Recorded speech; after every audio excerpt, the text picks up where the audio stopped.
Hi everyone, my name is Rob, I am Smartphone Filmmaker, and today I want to talk to you about my first ever short film I've made with my iPhone 6s called Blue. Now before we get on to that, I just want to let you know this YouTube channel is really here to inspire people who either are a bit afraid of using their phone to make short films, they don't think they can make ones that look good enough, or are just too scared, maybe you don't want to fail, but we always have to fail in order to succeed. So I want to inspire people to get that camera phone out of their pocket, tell stories in the way that you can, and create, there's no better time to do it. Now before we get into Blue, just to let you know the description below has the link for that film. It's 1 minute long, so it's not too long at all. If you want to watch that before watching this, that's fine. If you want to watch it afterwards and you don't mind it being a bit spoiled, that's cool as well. And I'm going to talk about now the equipment I've used, why I've used it, and what went wrong, what went right, so you can learn from me. And if anyone wants to leave comments below on how I can improve, that's cool as well. Thank you, and let's get on with it. So first up, I want to talk to you about the equipment that I've used for Blue. First up, I've used for sound the Video Mic Me, the Rode Video Mic Me, which you see behind me. That one plugs straight into your headset socket on your phone, so you don't actually need to have separate wires or anything. It just plugs straight into your phone. Now the reason that I use this is because I was basically filming in a hallway, just one hallway in my flat, that's it. So any sound I need to get voice and stuff like that, either it was me calling out, so it was quite loud, so it didn't matter that the mic was maybe sort of about 6, 7, 8 feet away. And the other sort of dialogue that I used was very, very close to the microphone anyway, so it was perfect for that. Also, I did have to do some ADR as well, which is something you do afterwards if you don't get quite the right sort of levels of your dialogue, or it just doesn't come out very well. You start recording it again afterwards separately, and then adding that over what you've done. So I had to do some of that as well when the sound wasn't quite right. But overall, I think the Rode Video Mic Me is a really good microphone to have if you're doing dialogue quite close to the camera. If you're far away, if you're doing distance shots, it's not going to be good enough for that. But if you're doing things like I'm doing, just making short films in your flat, it can be really good. And you can also do great ADR with it as well, which is really helpful. Also, I've used obviously the iPhone 6s, which you are seeing me through now, recording in 4K. Now, whilst I am not a pro by any means, I am starting to use DaVinci Resolve for editing. So I recorded it in 4K, which is amazing. The iPhone 6s can do 4K, it's so good, because when you're then editing, you can just bring it down to 1080p to edit, and then export it out of 4K, or keep it at 1080p. But you're really still getting a very, very good picture out of an iPhone 6s, which is insane. So if you've got a newer model of phone, there is no reason to not make films now. Also, I use this little torch. So this torch is something I got for like a Christmas years ago, and as you can see, got kind of like a bluish light to it, hence the film name Blue. And that was just in the cupboard. We had that sat there at eye level on a shelf. So when I opened it up, it was there, already in position. Now to get the film looking kind of slick and a bit more, for lack of a better term, cinematic, and a lot of people use that on YouTube videos, I use the MOONDOG Labs Anamorphic adapter lens. This is amazing, it's so good. It gives you that kind of black bars on the top and bottom of your screen, and basically it makes it look a lot more classy. It makes it feel a bit more high budget. It makes it feel more high budget than it would do if you just use your regular phone lens, which you absolutely can. There's no reason not to make short films with just the regular lens on your phone. I'm going to do that with my next short film actually. So you don't need one of these, but if you want to, they're quite expensive. I got mine second hand at less than half price, which is pretty amazing. But in general, these are fairly expensive. So if you're on a budget, you may or may not be able to get one of these at the moment. But if you can, they're well worth it. They really are. Also, I use the OSMO Mobile 3. That's a gimbal that stabilizes your footage. That's just for a very short part. You'll see in the short film, there's a moment where I kind of zoom in. I get a zoom in onto my face, so it kind of gives it a bit more of a dramatic feel that something's about to happen. Also, I use my girlfriend to film it. So what I would do is I would stand in front of the camera, get into position, or get her to do that as well at times, line up the shots, and then show my girlfriend how to do the focus, which was a bit nerve-wracking. So obviously if you film a whole film and it's out of focus, it's going to be pants, you won't be able to use it. But if you get someone who's like quite capable and you just teach them a little bit, then you should be able to get someone to help you if you've got someone in the flat. So ask for help if you can. Alternatively, if you're not someone who's happy being in front of the camera, like I'm an actor anyway, so I'm fine being in front of the camera, but if you're not, you can get someone maybe in your family or your flatmates, whoever you're living with, to step in, give them a role that suits them. So, you know, if you've got someone who's kind of shy, you're not going to want to have them as some kind of action hero necessarily. And if you've got someone who's a big tough guy, you're not necessarily going to have someone who's, you know, petrified of things, but maybe you would do. Maybe that'd be quite interesting actually. You can play around with stereotypes as well, so give people the opposite of what they're looking at. Also, I use the K&F tripod for my filming. Unfortunately, that broke after about 3 or 4 times of using it, so it had like 5 stars across the board on Amazon. And then after using it several times to do a few very basic things, the actual monopod and the head of the tripod that's on top of that just came apart, just snapped off, so I couldn't use it. So now I have this Niwa tripod, which I'm using now, which is amazing. I'll do a review of that at some point soon as well, so you know what I'm using. But yes, so tripods there, an absolute necessity. If you don't have a tripod, you can use stools. There's techniques where if you've got a paper cup, you can kind of like cut a hole down the middle of it and then place your phone into the middle so your lens is still balanced straight. So you can do that and prop it on things, so you've got that as a sort of tripod if you like. But yes, if you can get a tripod, it's going to make your life a lot easier. So first up, apart from the little torch that I used for the blue light effect, all the lights we used were in the ceiling of the hallway. So it's like a 3 kind of prong light that would stick out, or it might be 4. I think it's 3.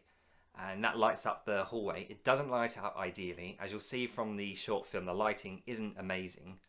But I think it's enough to kind of almost have a bit of a charming feel to it. Like it is low budget. It's one of my first films I've ever made. And still learning about lighting every day. But I think it was enough to kind of get by. I think if I had the budget, obviously I'd be doing 3-point lighting, having one as my key light, a backlight, a fill light, all that kind of stuff. But I just don't have the budget or the lights for that at the moment. So it's all about learning how to make the most of the lighting that you have where you live or whatever location you're using, and then lean that towards a story that you want to tell. So make it work for you. The thing with making sort of low budget and smartphone films is that most of the time you're not going to have much money at all. So you want to be able to use the restrictions to guide your creativity. So if you can only make a film in a flat, what can you make in a flat? What have you got in your flat? Who lives in your flat? What kind of stories could you tell in your flat? And that's why the lighting was so crucial in this as well. It's right above the cupboard where the doors open as well. So it was very helpful for that. And I think whilst it wasn't ideal, it helped us get by. And it just goes to show, even if you don't have any professional lighting in your flat or house, you can still make a decent enough short film.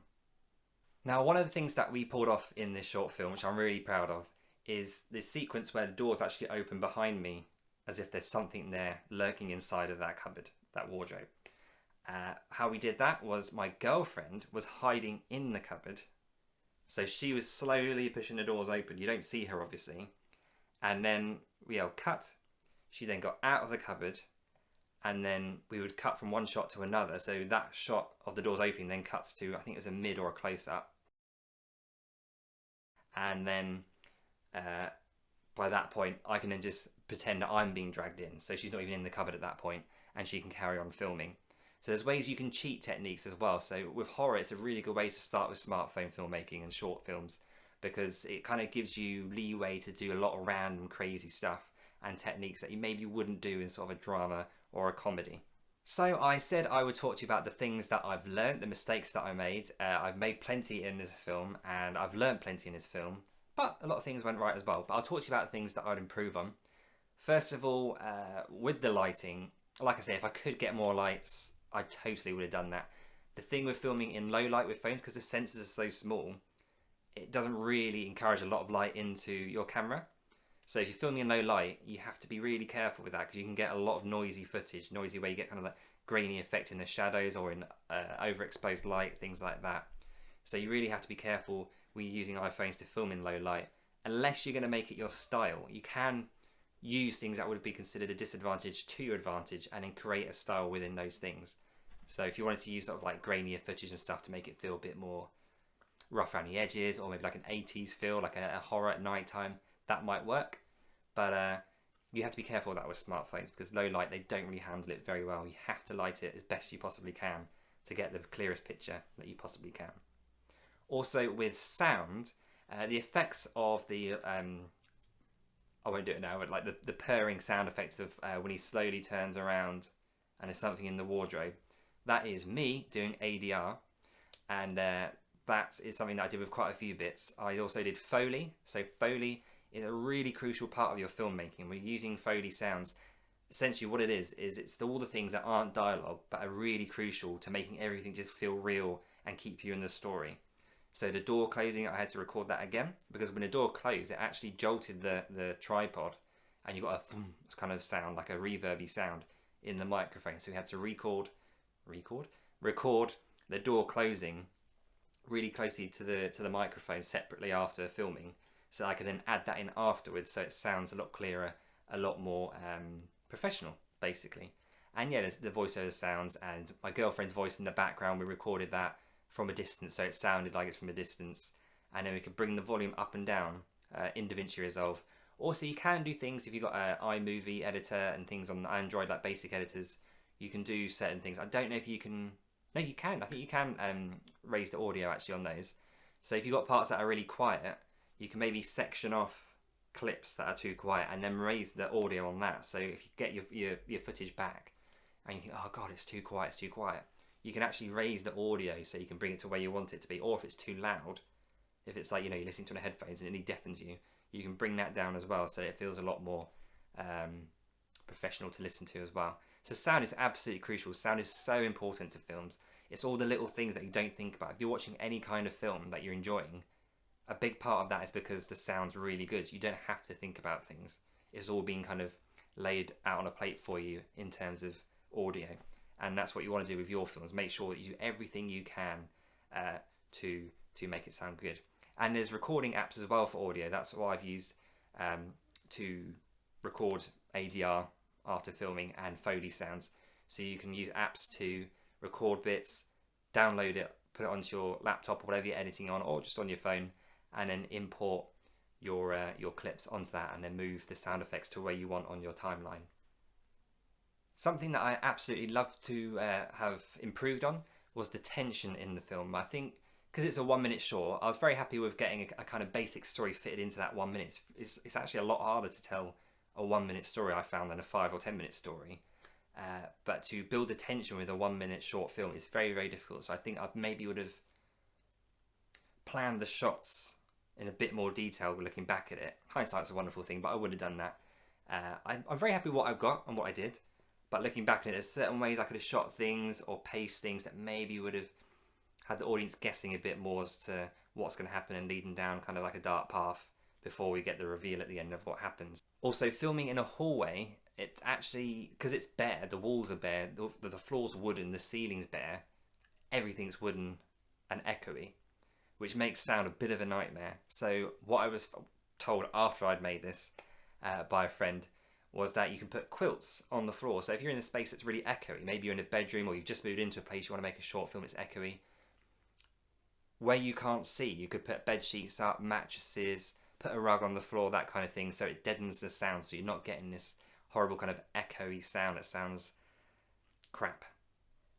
Something else I would have improved on, I think, would have been the set dress. It's very, very, very bare, the whole set. It's a hallway with basically nothing in it. And in one way, it kind of leans itself towards that type of a story.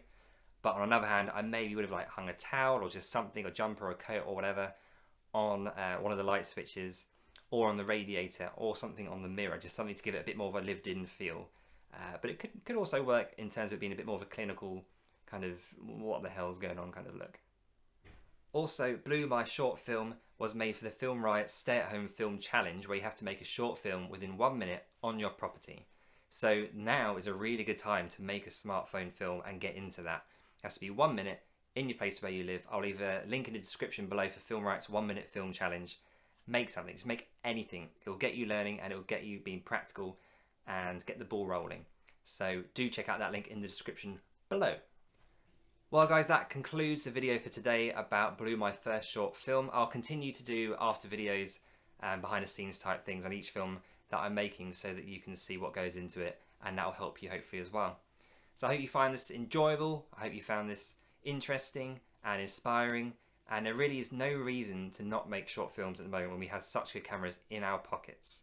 Now I will do videos as well later on at some point about the YouTubers that I follow, that I've learned from. so that you guys can have sort of a glossary of all the best places to learn from too. So if you've enjoyed this, please do subscribe. It really helps the channel grow, and give it a like as well. That really helps too. If there's anything you want to comment about, things that you think I could have improved that I haven't mentioned, please do. And yeah, stay smart, be a smartphone filmmaker. Thank you.